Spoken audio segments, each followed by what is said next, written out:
I'm from a big family. I was born in Backer, Kentucky. Most of my family was born over in the next county where Dad was born and raised, but they had moved over to Mama's land in the other county by the time I was born. So there was Mom and Dad, and then May, Ollie, Mally, Udi, Raymond, Kitty, Truman, Patty, Edna, Jewel, Opal, Pauline, Wilmer, and Jean. I'm Jean, and the end of that long line. So I'm going to start out, but we sang songs when I was growing up, just the songs that we knew in the family that had been handed down.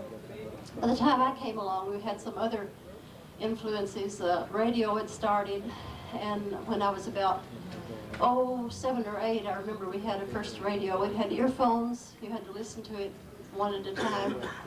And the first time we got a radio that played where you didn't have to have earphones, we surprised my father with it for Christmas morning. And we turned the radio on, and then we went out caroling. And my mother said he listened for a while, and he jobbed her in the ribs, and he said, "Abby, them girls is getting better all the time." It was the Mormon Tabernacle Choir.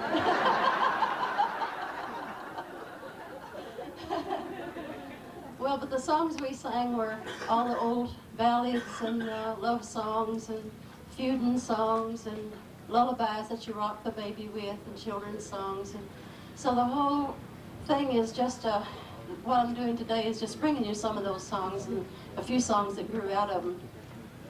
I'm going to start off with one of Dad's songs called John Riley. It's one of the ballads, but it's one of the few ballads that turns out happy. This is the way they sang it. This is the singing style that my father used to sing in. As I walked out one summer's morning to take the cool and pleasant air, I spied a fair and most beautiful damsel. Her cheeks were like some lily fair. Then I walked up to her saying, "Don't you want to be a sailor's wife?" "Oh no, no," she quickly answered, "my mind is to lead a single life." Kind miss, what makes you different from all the rest of womankind? You are so fair, so young and handsome, my heart to you in love's inclined. Cancer, I could have married some 2 or 3 long years ago, all to a man that they call John Riley. He was the cause of my overthrow. Oh, come leave off thinking of John Riley and sail with me to some distant shore. We'll go over to old Pennsylvania, and there we'll dwell forevermore. No, I'll not leave off thinking of John Riley, nor sail with you to no distant shore. My mind is with him, I can never forsake him, although his face I may never see no more. Then I walked up to her with sweet kisses, and the kisses I gave was 1, 2, 3. Says I'm the man that they call John Riley, returning home to marry thee.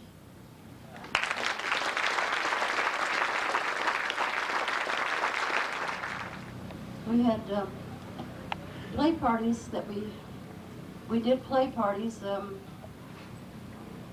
Mama said they called them play parties because, or play party games because they'd come a new preacher through, you know, every once in a while. And he'd say, oh, them youngins is dancing. They can't dance. So that's sinful. So the children would do the same games, but they would drop the fiddle or the dulcimer or whatever instrument they were playing, and they would just sing the song, clap their hands, and swing each other with a two-hand swing, and do the same figures and everything. But they called it playing games, and so that was all right. Playing games was fine, and so they sang and made the music with singing and clapping their hands like this. See. Got Charlie's neat, Charlie's sweet, Charlie's a dandy. Charlie, he's a very lad that stole my scrappy candy. So you could dance to that. I mean, you could play games to that real easy. And so they did that, and so this song is, I'm going to do Charlie for you, Charlie's neat, Charlie's sweet. I'll play it on the dulcimer. Once in a while, the preachers would be there for a month or so, and they'd get that new preacher broke in a little bit, and he'd let them bring the instruments out again. And he said, well, there's nothing wrong with this. I'll let you do this. And as long as they didn't call it dancing, it was okay. So here you are. Here's Charlie. See if I can get these microphones fixed here so you can hear it, because it's a soft instrument, as you know, being Dulcimer people here. It's a good old Dorian tune dulcimer song. I'm sure a lot of you play it. I expect a Bonnie Prince Charlie.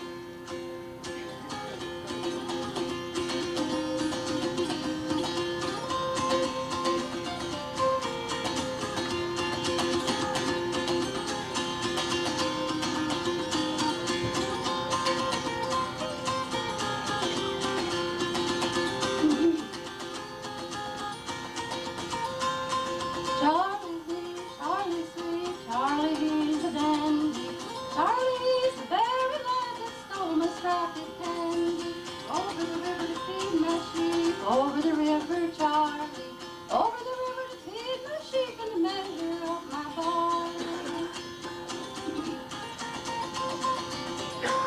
My pretty little pink, I once did think I never could do without you. Since I lost all hopes of you, I care very little about you. Over the river to feed my sheep, over the river, Charlie, over the river to feed my sheep and to measure up my barley.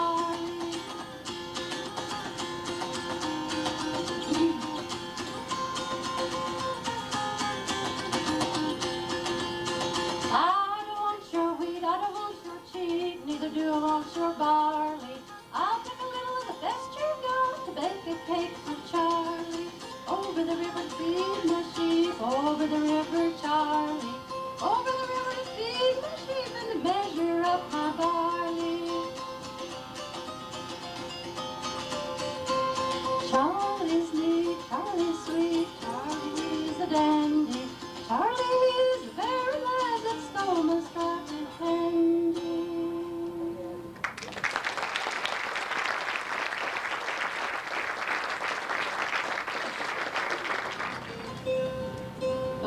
This is Lord Thomas and Fairy Ellender, sometimes called the Brown Girl.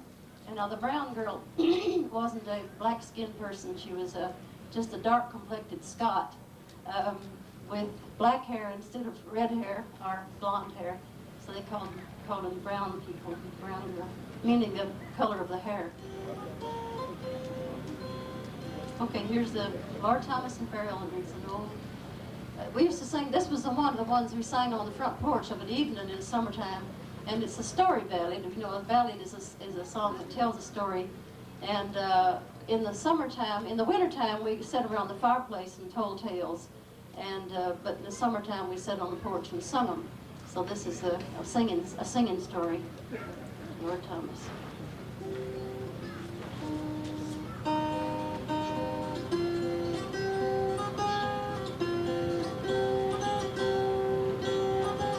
Oh mother, come riddle it down. Come riddle two hearts as one. Oh, must I marry fair Ellender, say, or bring the brown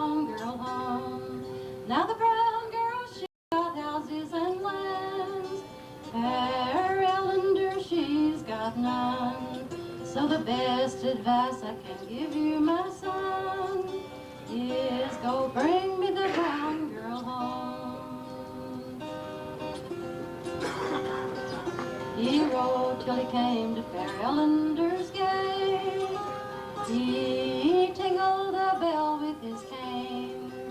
No one was so ready as Fair Ellender herself to arise and bid him come in. What's the news, Lord Thomas, she cried. What's the news you bring to me? I come to ask you to my wedding. Now what do you think of me? Oh mother, come riddle it down. Come riddle two hearts as one. Oh, must I go to Lord Thomas's wedding, or stay at home and mourn? Well, the brown girl, she's got business there, and you know that you've got none. So the best advice I can give you, my daughter, is to stay at home and mourn. She dressed herself in a snow-white dress, and her maid she dressed in green. And every town that they rode through, folks took her to be some queen. She rode till she came to Lord Thomas's house. She pulled all in her rein. No one was so ready as Lord Thomas himself to arise and bid her come in. He took her by the lily white hand. He led her through the hall. He seated her down in a rocking chair, there amongst those ladies all. Is this your bride, Lord Thomas, she cried. She looked so wonderful brown. You once could have married the fairest young lady that ever the sun shined on. Oh, dispraise her not, Lord Thomas did cry. Oh, dispraise her not to me, for I think more of your little finger than of the brown girl's whole body. Well, the brown girl having a little penknife, and its blade being keen and sharp, betwixt the short ribs and the long, pierced Fair Ellender to the heart. Oh, what's the matter, Lord Thomas did cry. You look so pale and worn. You used to have as rosy a color as ever the sun shined on. Oh, are you blind, Lord Thomas, she cried, or is it you cannot see? And can't you see my own heart's blood come a-trinkling down to my knee?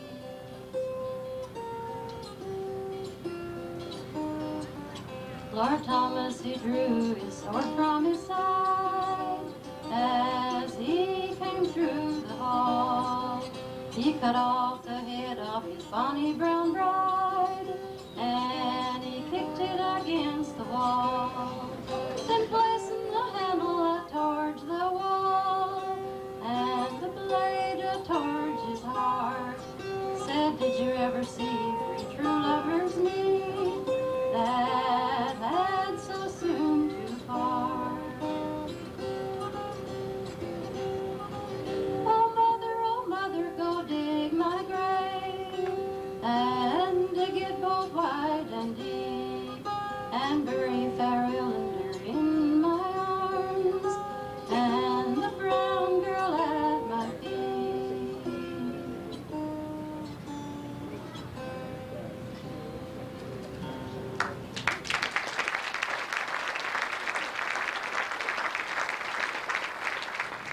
And I remember boys used to be shooting roly hole over in the corner, and the girls, 6 and 7, 8-year-old girls, used to be playing kissing games.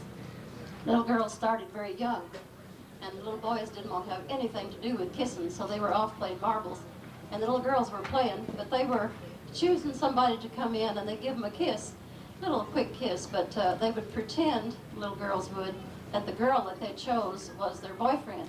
And they'd call her by his name, and he'd get real mad, and his fellows that he was playing marbles with would say, "Ah, she calls your name," and he'd get up and fight them, and there'd be all kinds of politics going on out there. But we had a great time. The boys put up with it for a while. When they got to be teenagers, then they loved to join in those games. And so you'll notice I'm going to sing two. I'm going to sing one of the young kids' games, and then the older children's games, the courting age game. And you'll notice that the tempo gets slowed way down, and the boys and girls like to make everything last as long as they can when the kissing time comes. And the old folks and the preachers were all standing around watching, so it was well chaperoned. And they sometimes joined in and got into the kissing too, so it was fun. Jenny, put your kid along. And the little girls would choose their mother or whoever was passing by, another little girl, and call him by a boy's name and call him. They'd choose their teacher and call him in. Little fast game. Jenny, put your kid along, a little and a big one. Jenny, put your kid along, well, I'll take tea. Slice of bread and butter, milk's good enough for anyone. Choose one you love best, call him on the floor. Oh, dear Johnny, how I love you, nothing on earth. I love like I love you, my heart you have. The hand I give you, one sweet kiss, and then I leave you. Mwah. Jenny, put your kid along, a little and a big one. Jenny, put your kid along, well, I'll take tea. Slice of bread and butter, milk's good enough for anyone. Choose one you love the best, call him on the floor. Oh, dear mommy, how I love you, nothing on earth. I love like I love you, my heart you have. My hand I give you, one sweet kiss, and then I leave you. Mwah. Green grows the willow tree. Green grows the willow tree. Come, my love that used to be, and set you down upon my knee. Green grows the rashes, oh. Green grows the rashes, oh. Kiss her quick and let her go.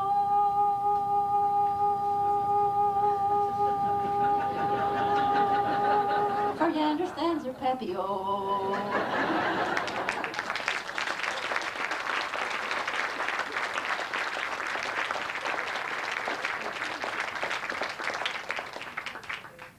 First song I ever made up was with my children when they were having bedtime one night, and they wanted another glass of water and another story and another song and another drink of water and another story and another song and so on and so on. And finally I got them to sleep, and I started out the door, and just about the time the door shut, a little voice said, "Mommy, what's the prettiest thing you ever saw?" So I remembered what it was, and I went back in and told them about it. And they asked me for that story night after night, but they kept saying it's a terrible story because it has no ending. I said, well, one time I was a little girl sitting under an apple tree, and it was in bloom. It was late May, and the apple tree was in bloom, and there were beautiful little clouds over and blue sky, and all of a sudden a big noise came over the tree, and it was about 100 bluebirds. And they all settled down in that tree at once. And then they saw me sitting on the ground, and they all went, zoom, they all flew away at the same time. My mother got very excited. She said, "Did you count them?" And I said, "How could I count them? There was an awful lot of them. I could just count to 10. I must have been about 3 or 4 years old. And I just counted, either I was very young or very dumb, I don't know. I just counted 10. So she said, "Well, learn this little rhyme, and next time they come and settle in the tree like that, you can count them and tell your fortune." So she taught me the rhyme, and I learned it, and I went back out there, and it took me 2 or 3 weeks to realize they weren't going to come back. And so I never have seen that many bluebirds together again. Maybe never will these days. But you can use any kind of bird, blackbirds, crows. But just count them, and when they rise and fly, whatever you're saying is your fortune. And you just say, if they don't fly right away, you have to say the rhyme over and over. But here's the little song that we made up about it. After about 4 or 5 weeks of telling the story, we started singing it, and this is how it went. It's called the Bluebird Song. When I was a young thing, once on a day, dreaming under my apple tree, a great flock of bluebirds sailing through the sky espied my tree as they passed by. And oh, it was a wonderful sight to see when they settled down to rest in my apple tree. Count them, said my mother, how, said I. Out of the window came this reply. 1, you'll have sorrow. 2, you'll have joy. 3, get a present. 4, get a boy. 5, receive silver. 6, receive gold. 7's a secret that's never been told. 8, a love letter with promises 3. 9 means your true love's as true as can be. Only once in a lifetime, the old folks say, the vision of the bluebirds will come your way. But only if you're dreaming, only if you're still, only in an apple tree on a green hill. So stop all your hurrying and worrying away, and take time for dreaming on a sunny day. Wait for the bluebirds, and when they come along, tell your fortune with a bluebird song. Boys say it like this. 1, you'll have gladness. 2, you'll have strife. 3, get a present. 4, get a wife. 5, receive silver. 6, receive gold. 7's a secret that's never been told. 8, a love letter with promises 3. 9 means your true love's as true as can be.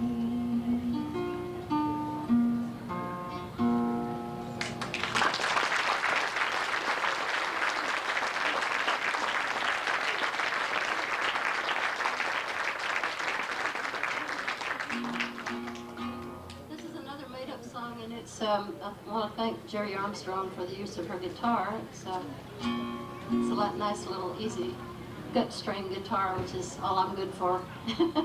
But this is a much later song that came to me because of what's going on in the mountains of Kentucky. The coal mines started closing about 30, 35, 40 years ago, and then they brought in big machinery and started doing strip mining. But in the meantime, everybody was out of work, and everybody was laid off, and the hard times were coming, and the way we knew that hard times were coming was that the L&N railroad train stopped running, you know, the passenger train. They took that off. And so I was talking to an old cousin of mine who was working in the mines, and he was telling me about how hard it was.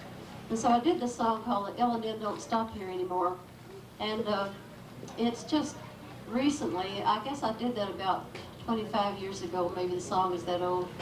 And recently people have been recording it all around the country. So you may have heard other people singing it. Norman Blake has done it, and Johnny Cash, and Michelle Shocked, and a few others. It's gone into different things.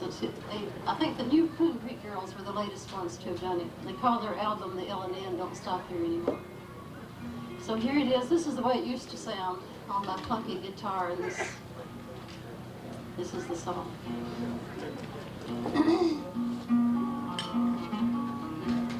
Oh, when I was a curly-headed baby, my daddy set me down upon his knee. Said, son, you go to school, learn your letter. Don't you be no dusty manner like me. For I was born and raised at the mouth of the Hazard Holler. Coal cars roaring and rumbling past my door. Now they're standing rusty, rolling empty. And the L&N don't stop here anymore.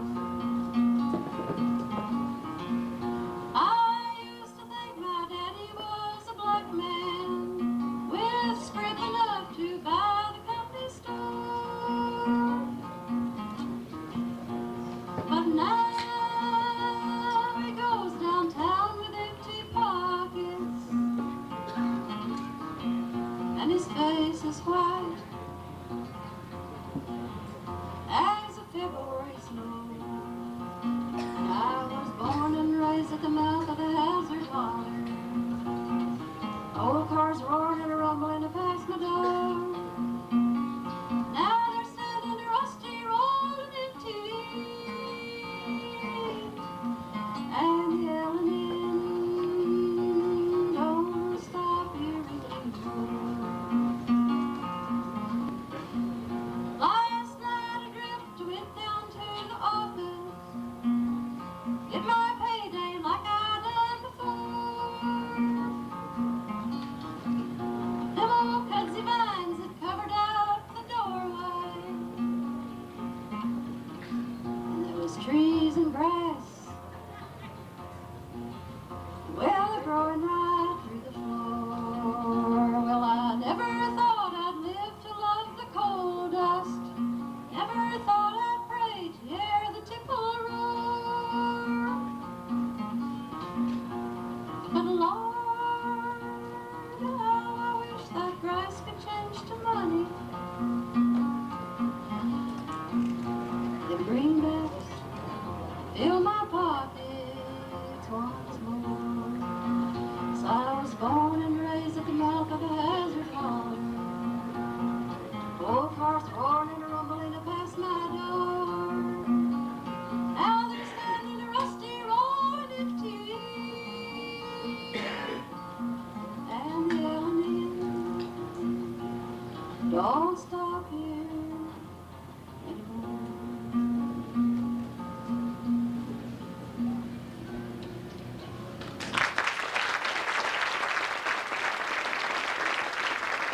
Called Twilight is Stealing. It's just a song about how you feel about home, I guess.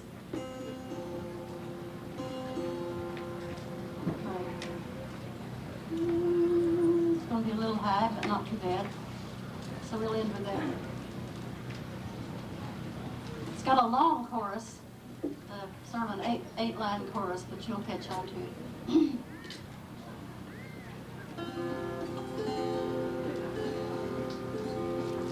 Twilight is stealing over the sea. Shadows are falling dark on the lea. Born on the night when voices of yore come from the far off shore. Here's the chorus now.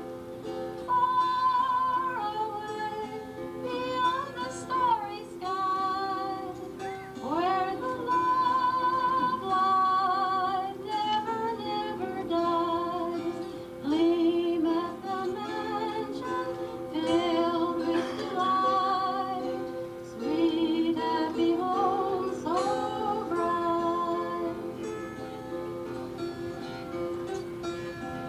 Voices of loved ones, songs of the past, still linger round me while life shall last, cheering my pathway while here I roam, seeking my far off home, far away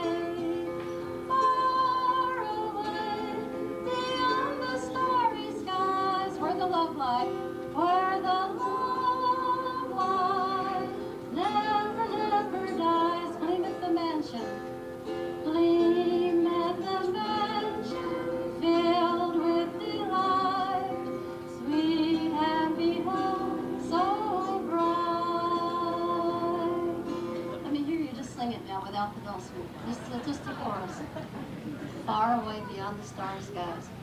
Far away beyond the starry skies, where the love light never, never dies, gleam at the mansion filled with delight, sweet happy home so bright. Thank you.